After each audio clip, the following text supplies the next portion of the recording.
In Capital News tonight, 3 police officers wounded in a gun attack are continuing to receive treatment at Muhimbili National Hospital.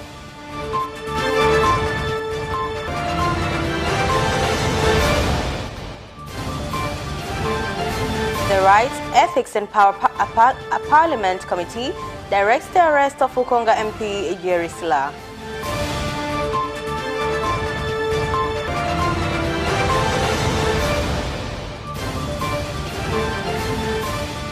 And in sports, more than 30 women golfers to compete in the Lugalo Ladies Open 2021.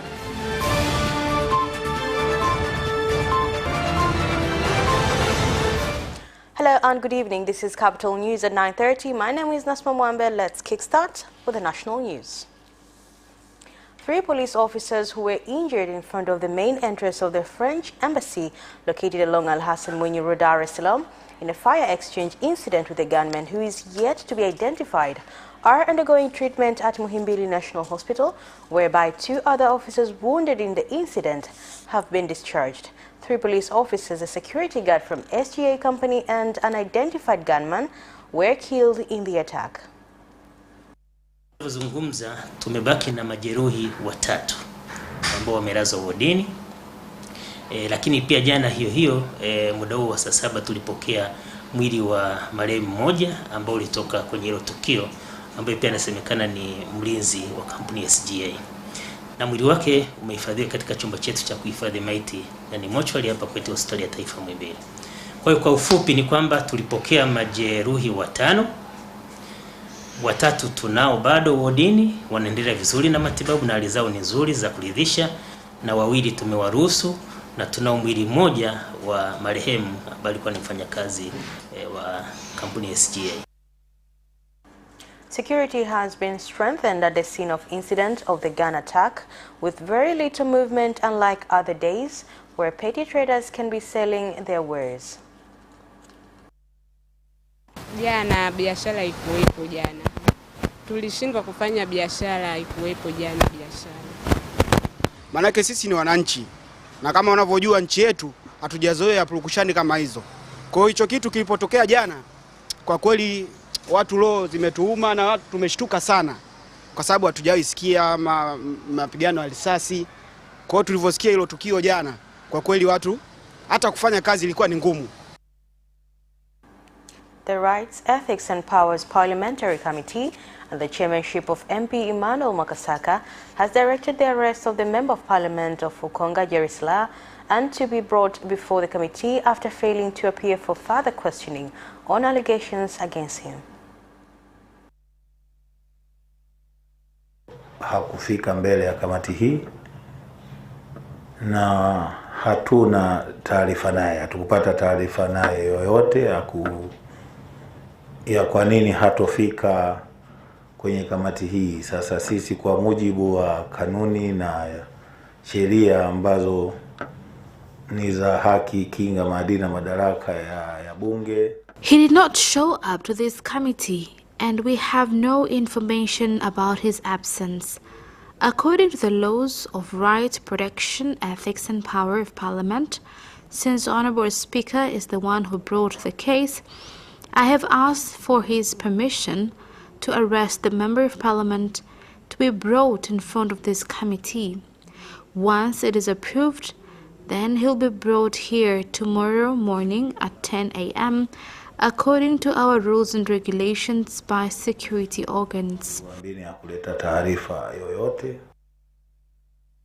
Prime Minister Kassim Majaliwa has urged farmers in Katavi region to grow cotton as the crop has a reliable market. Prime Minister Kassim Majaliwa made the statement during the launch of Ifukutwangalu Silanga Cotton Factory.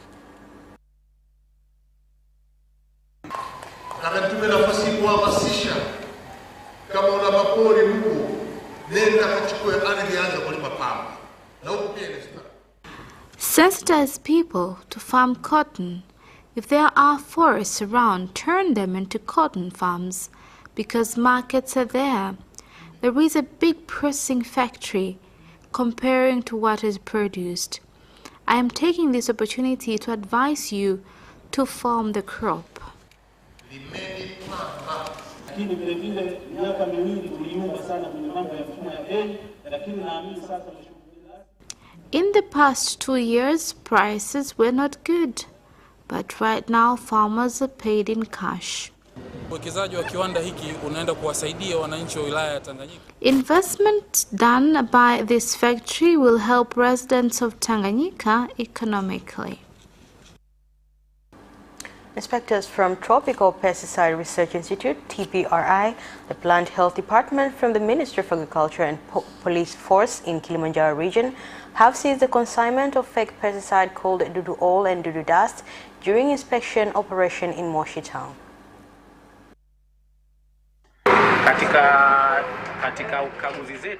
In our operation, we have found some fake products.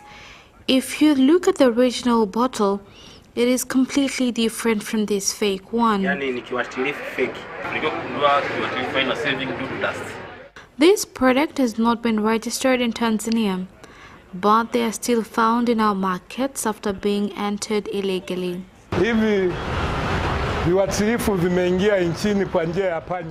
These pesticides have entered the country illegally. Some of the products have no registrations, while others are fake. I would like to call on residents of Kilimanjaro region to be careful once they purchase such products. President Samia Suluhu Hassan has received credentials from 5 envoys appointed to represent their countries in Tanzania at State House in Dar es Salaam. The new envoys, whose residents are in Nairobi, Kenya, include the Czech ambassador Martin Klepetko, Chilean ambassador Maria Alejandra, and the ambassador of Belarus, Pavel Vyazkin. Other envoys are Ambassador Luke Joseph William of Australia and Monica Grave Lindo from Colombia. During talks with the envoys, President Samia Suluhu Hassan said that Tanzania is ready to strengthen relations with the countries for the benefits of the people of the countries. The government of Sweden has signed an agreement to support Tanzania with 117.8 billion shillings for implementation of the second phase of Tanzania Social Action Fund, TASAF, that aims to alleviate the lives of the poor. The agreement was signed in Dar es Salaam by the Ambassador of Sweden, Anders Jorberg, in the country and the Permanent Secretary from the Ministry of Finance, Emmanuel Tutuba. Lengo kubwa la programu hii ya PSSN 2 ni kuongeza fursa kwa watu wa kipato cha chini na kuwapatia huduma za kiuchumi na kijamii kwa kaya za walengwa pamoja na kulinda na kuimarisha rasilimali watu. Hivyo programu ya PSSN 2 itahusisha shughuli zifuatazo. Kwanza itakuwa ni kutoa ruzuku kwa kaya za walengwa zilizosajiliwa. I'm extremely honored to sign this agreement this morning of Sweden's contribution to the productive social safety net 2, more popularly known as the PSSN 2. The Deputy Minister of Water, Mary Priska Mahundi, has issued a 5-day deadline to the Rural Water and Sewerage Authority to address the problem of lack of reliable water at Gitas Ward in Babati District, Manyara region, that has occurred despite completion of the water project.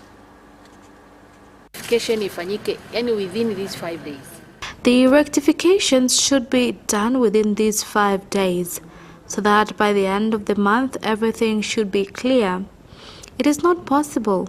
As a leader, you are relaxed while there is no water, although there is infrastructures. We have emphasized that in schools and hospitals must have water. You have no excuse in fulfilling this directive. Pia kwenye hicho kijiji cha jirani ambacho nimesema cha endowment ni vituo viwili tu vya kuchotea maji. We have a plan of extending water centers in the village that only has 2 points. Lakini kuna vituo vingine havitoi maji. Umesema vitatu havitoi maji katika 16. Out of 16 centers, there are 3 centers that do not give out water. One in primary school, secondary school, and there is a place where it releases dirty water. The Commissioner General of Immigration, Dr. Anna Makakala, has emphasized on the importance of Tanzanians being patriotic and not to blame immigration officers who question people's nationality and inspect ID cards at various entry points in the country. Dr. Makakala made the statement after a tour at Zanzibar International Airport. Kwa sana Watanzania pia na wageni popote mtu ambapo wanasafiri. Tanzanians and foreigners, whenever a person travels, when you are asked to identify yourself, just give cooperation that I'm Tanzanian, I came from the mainland and go to the Eastland. There are various types of IDs. There are national IDs and there are passports. It's something that does not take even 2 minutes. Recognizing each other is good. Kwa upande wa bandari kuna mambo kadhaa tumejikita especially. In terms of ports, there are numbers of issues we have focused on, especially on the areas of telecommunication, on protecting our areas. And that's it for the national news. International news comes next after a short break. Are you ready for some great news? I'm Christine Mundwa. And I am Eddie Micah Jr. with the brand new DW News Africa, The show that tackles the issues shaping the continent. now with more time to offer an in-depth look at all the trends that matter to you. What's making the headlines and what's behind them? We're on the streets to give you in-depth reports and insights. DW News Africa.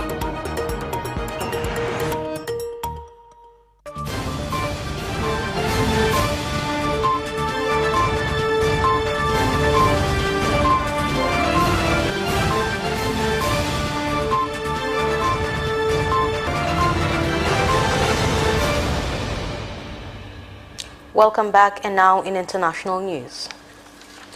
9 people, including 2 Chinese nationals, were killed on Thursday after a tower crane crumbled at a construction site of a 14-story student hostel in Kilimani area, Nairobi, Kenya.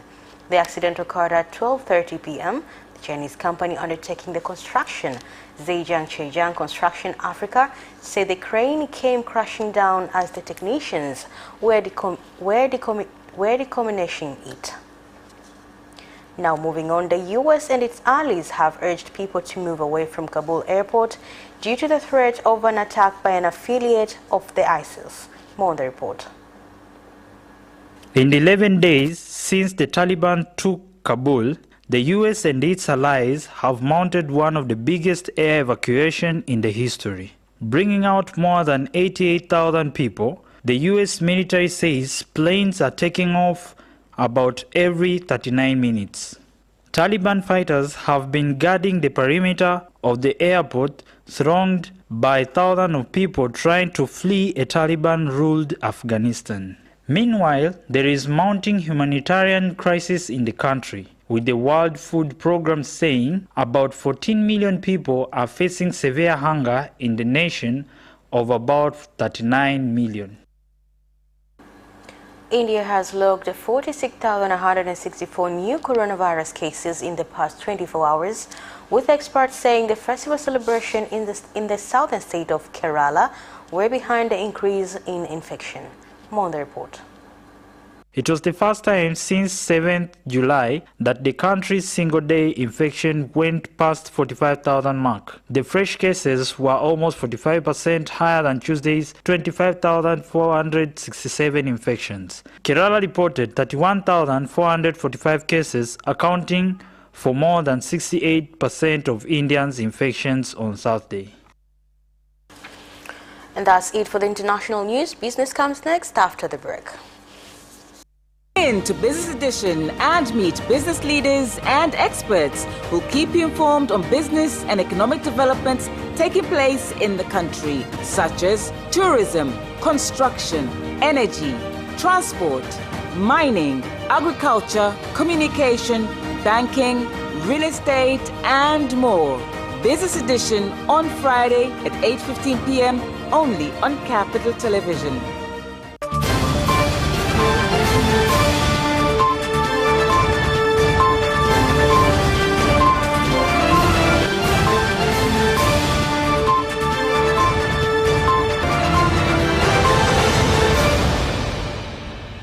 Welcome back, and now in business news. Coffee farmers in Mbinga District, Ruvuma region have welcomed the new prices for the first grade coffee, which is now selling at 7,000 shillings a kilo and 4,000 shillings a kilo for the low grade coffee.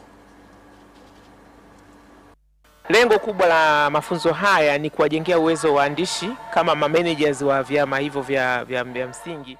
The main objective of this training is to build the capacity of authors as managers of these primary parties for the entire market management process of coffee product. For a farmer to benefit, we have to build capacity. Kwa sababu hapa watakuwa najua namna ya kuandika vitabu vizuri, lakini pia kutunza kumbukumbu. They will know how to write good books, but also keep records, and even to help the coffee coming into the market to be good. And that is why the facilitators come from cooperative parties. The Ministry of Industry and Trade has said the new accountability system that aims to improve productivity being implemented in various sectors in African countries, known as Kaizen, has increased efficiency in performance of employees and contributed to economic growth, particularly in the industrial sector. Kama Watanzania tunajivunia kuwa wenyeji wa mkutano au kongamano hili barani Afrika. We are proud to be the host of this conference in Africa, as well as to show the opportunities available. Katika sekta ya viwanda. Ukweli katika mkakati wetu tulionao wa kitaifa wa miaka 10 ni kwamba we will continue to compete in industries at regional and national levels, but there will still be courses to help service providers to continue teaching these industries.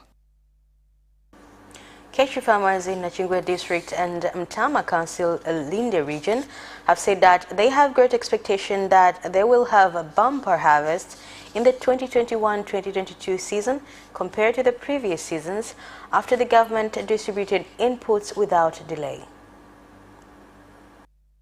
Kwa kushukuru serikali imetuwezesha kutupatia pembejeo. We thank the government for giving us subsides on time, and even if you look at my field, is a little satisfactory, and the subsides are enough. Average ya mwaka jana inaonyesha nilipata wastani wa tani 3. Last year I got 3 tons, and this year I can get up to 7 tons. My advice to the government is to put a good price for cashews. Tuna matarajio yetu kwamba bodi tunaendelea kujipanga kwa kutumia wadau wengine pia. As a board, we are planning together with other stakeholders for the next season to have more subsides on time. Farmers must make sure the cashews are good and they're sent to the storages. And that's it for the business news. Sports comes next after a break. Away first time, good start from Bolt. Bolt leading a moment of going away. Gay trying to go with him, and he's going to be dragged through the second place, but he's going to win it by 2 meters. Away first time, good start from Bolt. Bolt leading a moment of going away. Gay trying to go with him, and he's going to be dragged through the second place, but he's going to win it by 2 meters.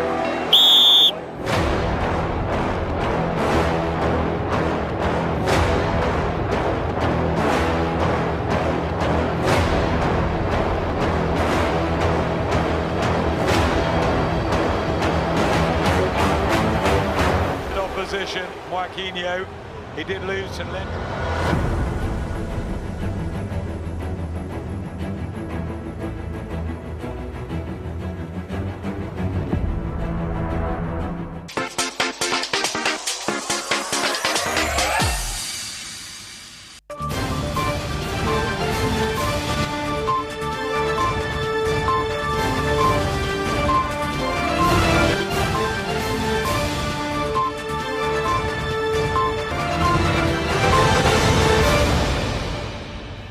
Welcome back, and now in sports. More than 30 female golfers will compete in the Lugalo Ladies Open 2021, scheduled to take place on August 28th and 29th at the Lugalo Golf Club. Siku tatu tu zimebaki za kuanza mashindano. 3 days remain until the competition, and we are ready. We have invited all the clubs in the country. Only Uganda has confirmed with regard to foreign teams, but locally, Arusha, Moshi, TPC, Morogoro, Gymkhana, as well as we as Lugalo will participate. The Women's Soccer Association has commended President Samia Suluhu Hassan for supporting women's soccer and pledged to win both East and Central African Championship COSAFA, as well as Southern African competition. Kwa hiyo Mama Samia alikumbusha kwamba tuwatizame wanawake. Mama Samia has reminded us to check on women because they do a lot of things to us. In President Karia's regime, they have brought 4 trophies. So Mama Samia has reminded us to think of the benefit they can get after retiring. Pep Guardiola has said he plans to leave Manchester City when his current contract runs out in 2023. Here's more. The 50-year-old Spaniard, who joined City in 2016 and has won 3 Premier League titles, feels he will need a rest after 7 years in charge. And the former Barcelona head coach revealed his next ambition is to take charge of a national team, saying next step will be a national team if there's a possibility. A national team is the next step. Guardiola took a 12-month break following his departure from Barcelona in 2012 after 4 years at the Camp Nou and joined Bayern Munich in 2013. His comments will come as a further blow to the City hierarchy on the day their pursuit of Harry Kane ended, with the England captain confirming he will be staying at Tottenham this summer. Manchester United will host West Ham United in the Carabao Cup 3rd round. Here are more details. The tie will see Hammers boss David Moyes return to the club that sacked him in 2014 after 10 months in charge. 4-time defending champions Manchester City will host League One side Wycombe Wanderers, while Nuno Espirito Santo returns to his former club as Tottenham face Wolves. Chelsea host Aston Villa and Norwich City welcome Liverpool in the other all Premier League ties. The games will take place in the week commencing 20th of September. Leeds United's Patrick Bamford has received his first England senior call-up as Trent Alexander-Arnold and Jesse Lingard return to international duty for the World Cup qualifiers next month against Poland, Andorra and Hungary. Here's more.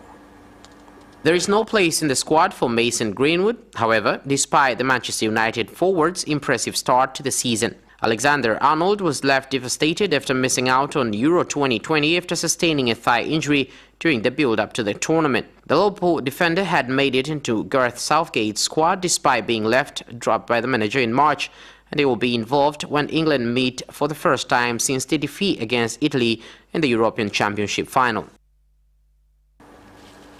And that sports item ends our news bulletin for tonight. Thank you for watching and good night.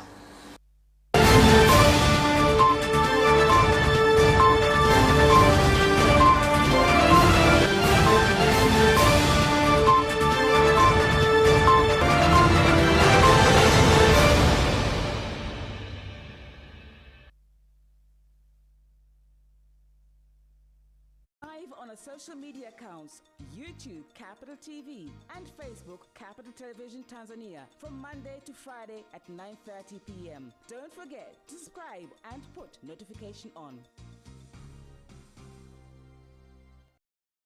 Diamond.